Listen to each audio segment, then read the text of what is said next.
一项在佛罗里达州引起广泛争议的法案，原本试图强制社交媒体公司在其平台中设置加密后门，以便执法部门能够访问用户账户和私人消息，现已确认未能通过立法。这项被称为未成年人使用社交媒体的法案，在本周早些时候在佛罗里达州众议院遭遇阻力，被决议无限期搁置并撤回审议。这意味着它已经停止了继续推进的脚步。尽管该法案此前已在佛罗里达州参议院获得了通过并得以推进，但按照规定，任何法案都必须获得州立法机构两院的批准才能最终成为法律。根据法案的原始文本，它将要求社交媒体企业在执法部门获得传票时提供解密端到端加密的机制。值得注意的是，这类传票通常由执法机构自行签发，且无需经过司法监督。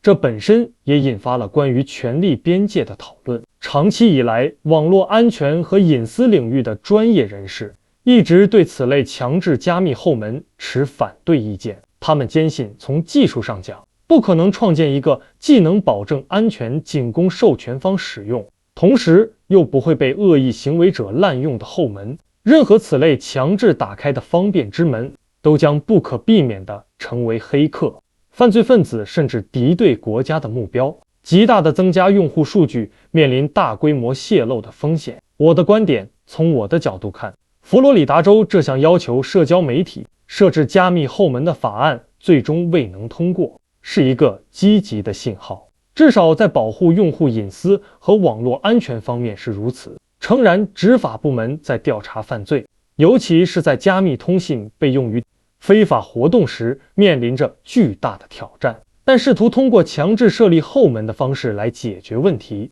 无异于削弱了所有用户的数字安全基础。安全专家们提出的担忧并非空穴来风。加密的价值在于它能够保护我们日常的通信和数据不被窃听和滥用。一旦存在一个被设计好的后门，无论其最初的目的多么正当，它都会成为一个巨大的安全漏洞。想象一下，如果这个后门被泄露或被恶意利用，那将是数百万乃至上亿用户的数据和隐私暴露在风险之下。这不仅侵犯了个人权利，也会对整个数字经济和社会信任造成难以估量的损害。此外，法案中提到的允许执法部门在没有司法监督的情况下通过传票获取加密数据的设定，也令人深感不安。这模糊了权力界限，为潜在的权力滥用打开了大门。因此，我认为法案的搁浅是技术、现实和公民权利考量下的合理结果。